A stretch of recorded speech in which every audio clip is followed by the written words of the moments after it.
Hello everyone. पिछले class में हमने केमिस्ट्री सेट 1 का क्वेश्चन नंबर 1 to 27 हल किया था। आज हम इसी सेट के कुछ और प्रश्न हल करेंगे। ओके, क्वेश्चन नंबर 28 है, distinguish between EMF and potential difference. तो जब भी आपको डिफरेंस वाला सवाल पूछा जाएगा, आप इसको टेबुलर फॉर्म में आंसर देने की कोशिश करेंगे। ये प्रेजेंट करने का एक तरीका है। तो इधर EMF, इधर potential difference.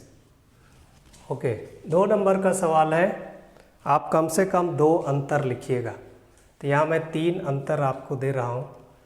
First point, it is the maximum potential between 2 electrodes of the cell when no current is drawn from the cell, that is when the circuit is open.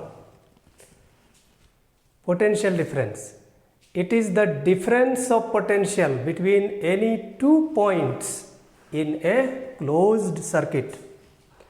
Second difference, it is independent of the resistance of the circuit. ठीक है, क्योंकि यहाँ circuit को हम on ही नहीं किए है ना, ये ओपन है, इसीलिए है ना EMF सर्किट के रेसिस्टेंस पर डिपेंड नहीं करता है। जबकि potential difference is directly proportional to the resistance between the given 2 points. Third difference, it is a cause, it is an effect. Okay, अब जाते हैं अगला सवाल। क्वेश्चन नंबर 29,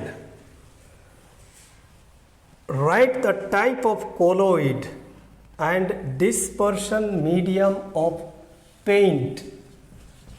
पेंट जो होता है ये किस प्रकार का कोलोइड होता है और इसमें डिस्पर्शन मीडियम क्या होता है, यही है सवाल।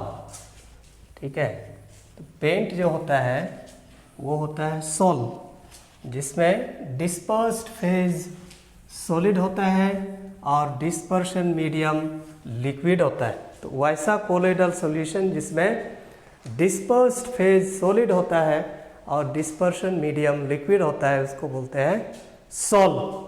तो इसीलिए क्या लिखना है इसमें, paint is a sol. Sol. तो विभिन्न प्रकार के कोलोइडल सॉल्यूशन होते हैं बेस्ड ऑन फिजिकल स्टेट। जैसे इमल्शन होता है जिसमें डिस्पर्स्ड फेज लिक्विड होता है और डिस्पर्शन मीडियम भी लिक्विड होता है। तो पेंट इज ए सोल। अब पेंट का dispersed phase, okay, dispersed phase, ठीक है, ये होता है सॉलिड और डिस्पर्शन मीडियम,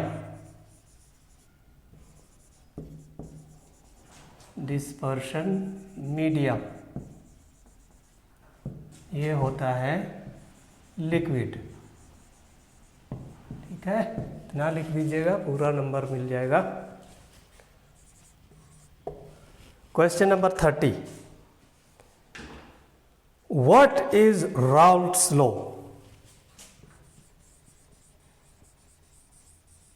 राउल्ट्स लॉ का स्टेटमेंट लिखना है। ठीक है, राउल्ट्स लॉ बात करता है वेपर प्रेशर का। ठीक है, तो ये कहता है कि द वेपर प्रेशर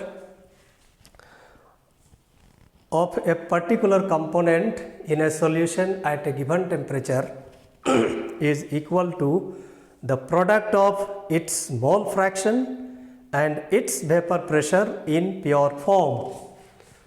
ओके, तो यहाँ पर लिख देना according to Raoult's law, according to Raoult's law, the vapor pressure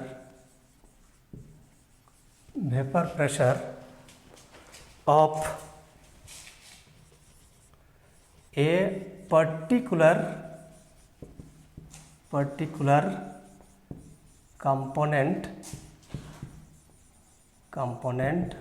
of a solution at a given temperature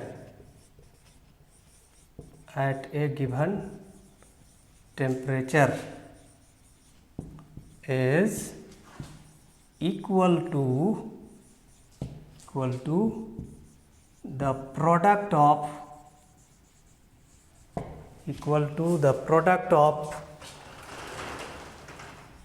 its mole fraction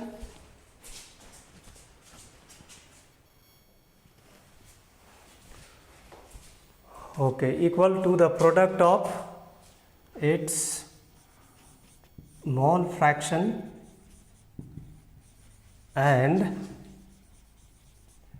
its vapor pressure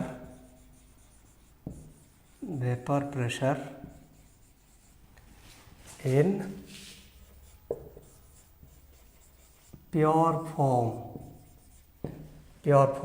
तो राउल्ट का नियम बोलता है कि the vapour pressure of a particular component of a solution at a given temperature is equal to the product of its mole fraction and its vapour pressure in pure form मतलब जब इसको solution नहीं बनाए रहते हैं उस समय का वेपर प्रेशर।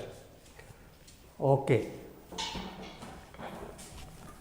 ठीक है, मान लिया कि कोई एक बाइनरी सॉल्यूशन है जिसमें दो कंपोनेंट ए और बी है, तो उसके लिए हम राउल्ट का नियम को कैसे लिख सकते हैं।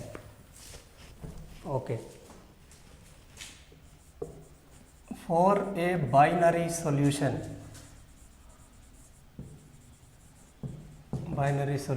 Having components A and B,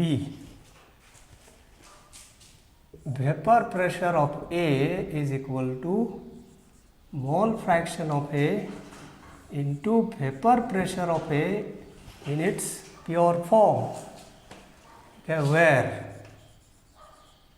PA is vapor pressure of A in solution, XA is mole fraction of A, PA naught, this is vapor pressure of A in pure form. Okay, similarly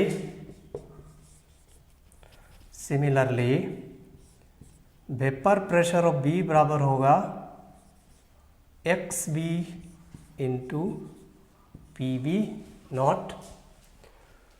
okay, where PB is equal to vapour pressure of B in solution and XB is equal to mole fraction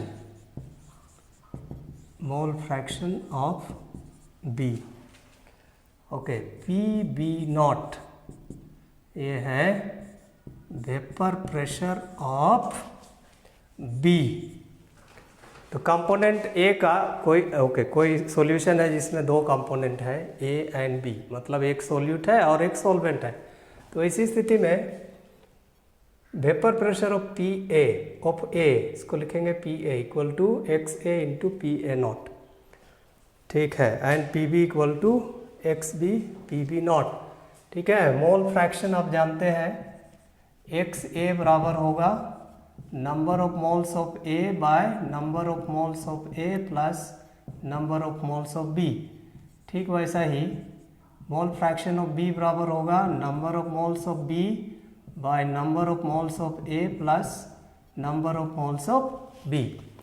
तो okay, mole fraction ratio होता है, it is the ratio of number of moles of one component to the total number of all the components present in the solution. इसको बोलते हैं mole fraction. Okay, तो definition पूछा जाता है mole fraction का भी। ठीक है, ठीक। और इसीलिए टोटल वेपर प्रेशर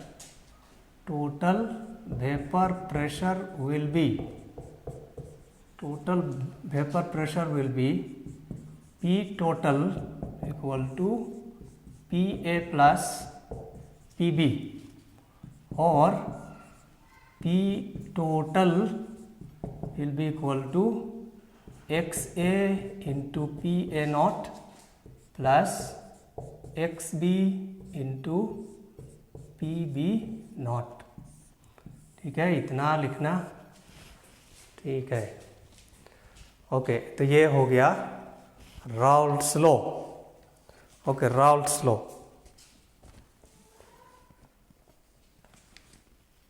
ठीक, अब अगला सवाल जाते हैं, क्वेश्चन नंबर 31। ठीक है, क्वेश्चन नंबर 31। क्वेश्चन नंबर 31 है, एक्सप्लेन द फॉलोइंग टर्म्स। ये नंबर है फिजिकल एडजॉर्प्शन, जिसको फिजिजॉर्प्शन भी बोलते हैं। ठीक है, एडजॉर्प्शन दो प्रकार का होता है, फिजिजॉर्प्शन एंड केमिजॉर्प्शन। ठीक है, दोनों के बीच में डिफरेंस लिखने भी पूछा जाता है, कई बार पूछा गया है ना। राइट एनी 3 डिफरेंसेस और write any 2 differences between physisorption and chemisorption. Okay, तो हम लोग इनको एक्सप्लेन करेंगे।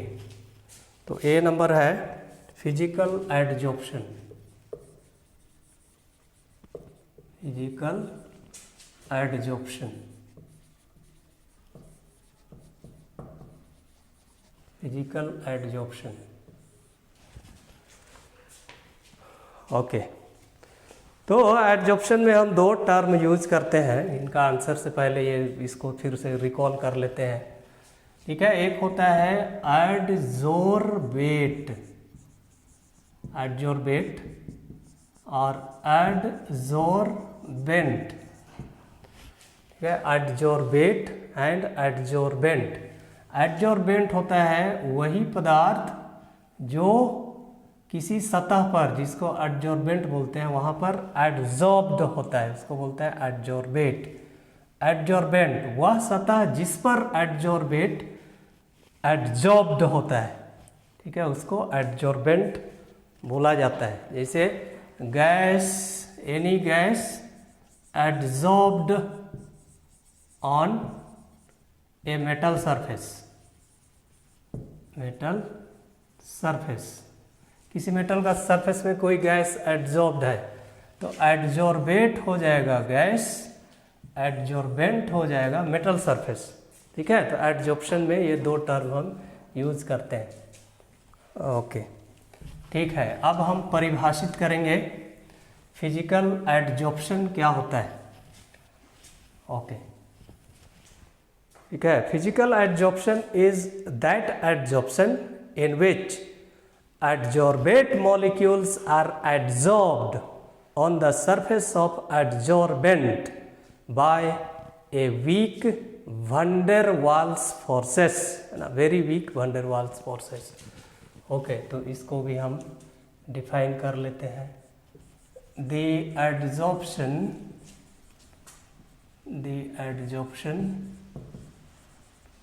in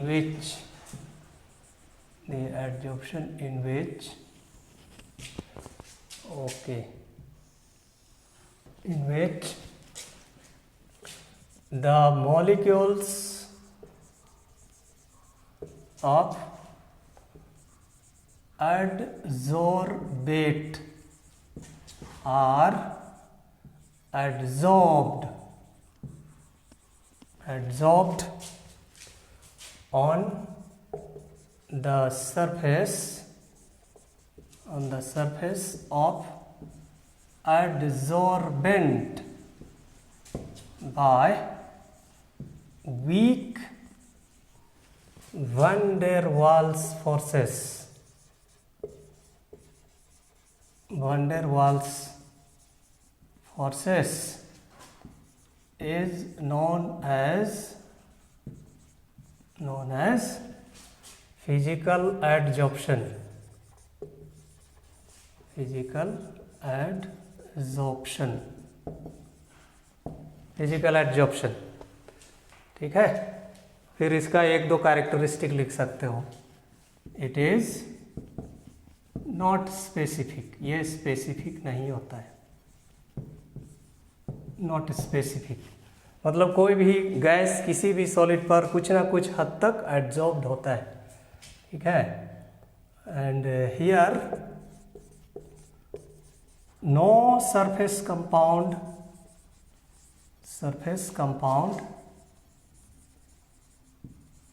इज फॉर्म्ड, ठीक है। फिर ये जो फिजिकल एड्जॉर्प्शन होता है ये रिवर्सिबल होता है। It is a reversible process, ठीक है। ये एड्जॉर्प्शन परमानेंट एड्जॉर्प्शन नहीं होता है। ओके, ठीक है। फिर दूसरा था लायोफिलिक कोलोइड्स।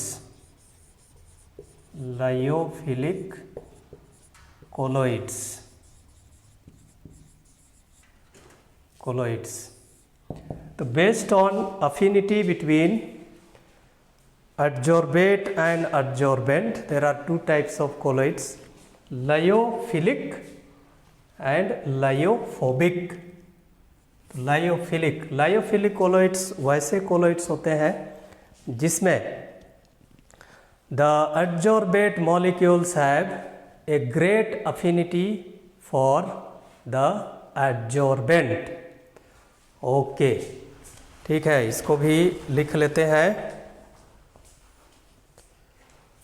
एक the colloids in which the particles of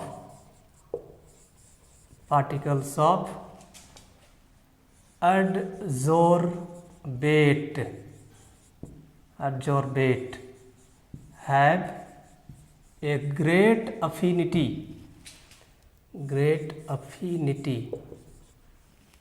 okay, यहाँ पर एड्जॉर्बेट नहीं होगा। कोलोइडल सॉल्यूशन में डिस्पर्स्ड फेज और डिस्पर्सन मीडियम आता है। Particles of dispersed phase have a great affinity for dispersion medium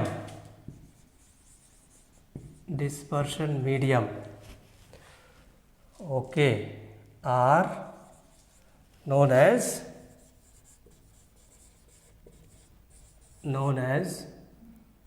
lyophilic colloids. Lyophilic colloids, these are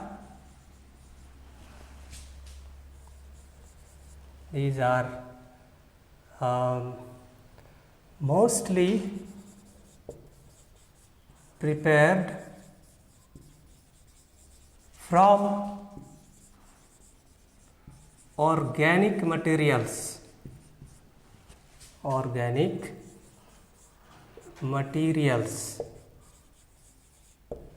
ठीक है। ये ऑर्गेनिक मटेरियल से है ना बनाए जाते हैं। एग्जाम्पल स्टार्च, ऑर्गेनिक कंपाउंड है ये भी। ग्लू, ठीक है, glue, starch, glue, proteins,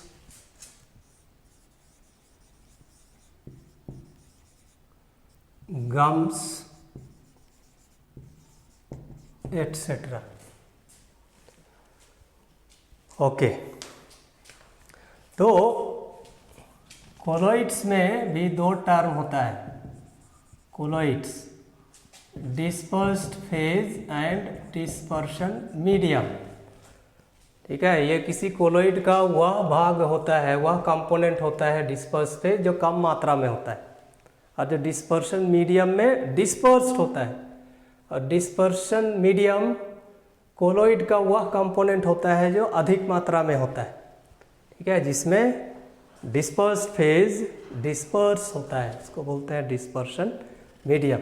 okay, तो इस प्रकार का कोलोइड्स में, लियोफिलिक कोलोइड्स में there is a great affinity between dispersed phase and dispersion medium. Okay, ठीक, अब जाते हैं question number 32। Question number 32, question number 32 है प्रेडिक्ट द प्रोडक्ट। ठीक है, predict the product, very simple question है। C2H5Br, इसको एक्वस के OH के साथ रिएक्शन कराना है। ठीक है, तो अल्काइल हैलाइड का एक्वस के OH के साथ रिएक्शन होता है तो सब्स्टिट्यूशन प्रोडक्ट बनता है। ठीक है, सब्स्टिट्यूशन प्रोडक्ट, इसलिए यहाँ होगा ethanol plus KBr। Second question है एसिटिक एसिड प्लस PCl5। ठीक है, तो PCl5 के साथ कार्बोक्सिलिक एसिड का रिएक्शन होता है या PCl3 के साथ होता है तो एसिड क्लोराइड बनता है। ये होगा CH3COCl plus POCl3 plus HCl, कि इसको बोलते हैं इथेनॉइल क्लोराइड या असेटाइल क्लोराइड। ठीक है, तो PCl5 होगा तो एसिड क्लोराइड के साथ साथ POCl3 और HCl बनेगा। अगर यही रिएक्शन PCl3 के साथ होता तो यहाँ एसिड क्लोराइड के साथ साथ बनता फास्फोरस एसिड H3PO3। ठीक है, तो इसके बदले में यदि पूछेगा PCl3 तो इसका जवाब इस प्रकार से देना। ठीक है, ethanoyl chloride plus phosphorus acid. Okay, ठीक, तो ये हो गया क्वेश्चन नंबर 32। ओके, अब अगला है differentiate between globular and fibrous proteins. क्या, differentiate between globular and fibrous proteins.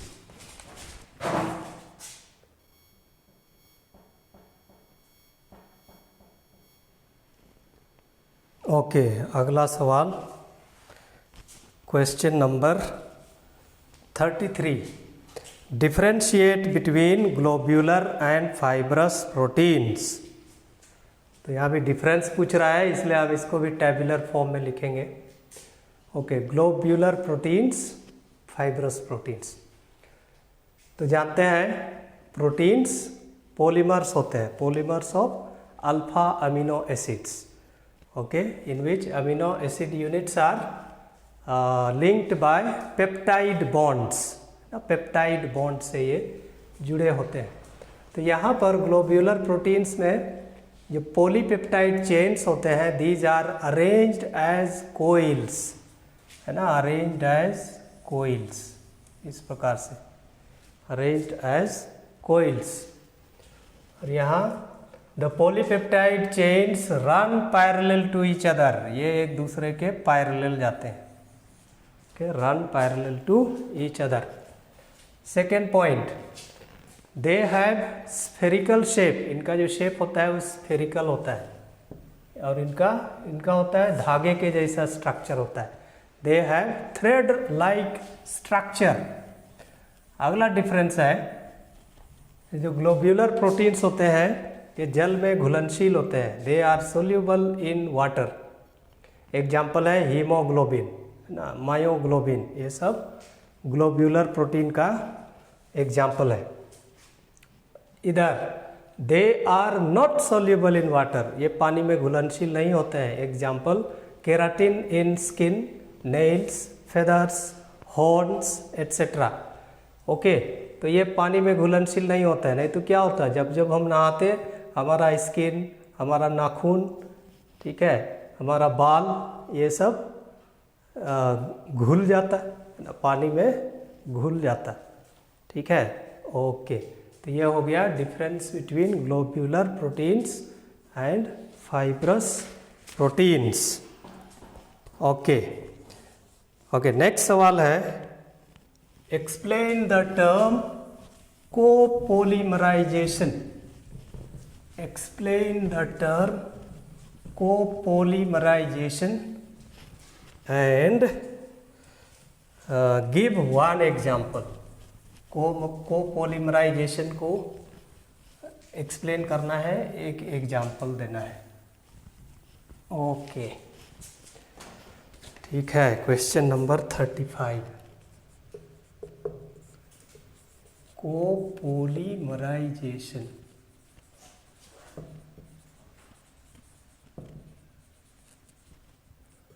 कोपोलीमराइजेशन, okay. कोपोलीमराइजेशन को एक्सप्लेन करने के लिए सबसे पहले हम एक्सप्लेन करेंगे कोपोलीमर क्या होते हैं। कोपोलीमर्स वैसे पॉलीमर्स होते हैं जो एक ही प्रकार के मोनोमर्स, ओके, एक से अधिक प्रकार के मोनोमर्स से बने होते हैं। एक ही प्रकार के मोनोमर्स से बने होते हैं, उनको तो बोलते हैं होमोपोलीमर्स। तो कोपोलीमर्स दो या अधिक प्रकार के मोनोमर्स से बने होते हैं, उनको बोला जाता है कोपोलीमर। और जिस प्रोसेस से ये बनते हैं उसको कहा जाता है कोपोलीमराइजेशन। ओके, तो इसको लिख देना, the polymers which are formed from two or more different monomers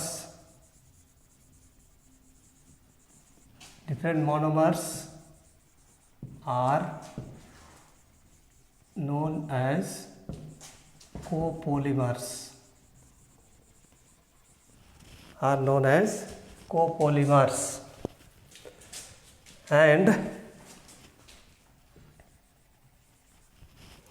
And the process by which they are synthesized or they are formed is known as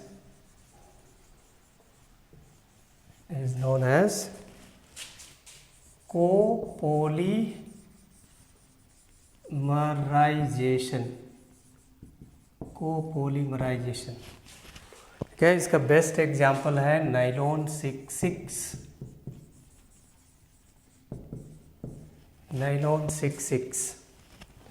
तो इसका दो मोनोमर होता है, हेक्सामिथिलीन डाइअमीन। ओके, इसको ऐसे लिख सकते हैं 6 times NH2 plus N molecules of adipic acid,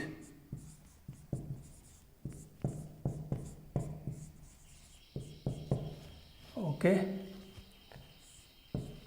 इनका कोपोलीमराइजेशन होता है तो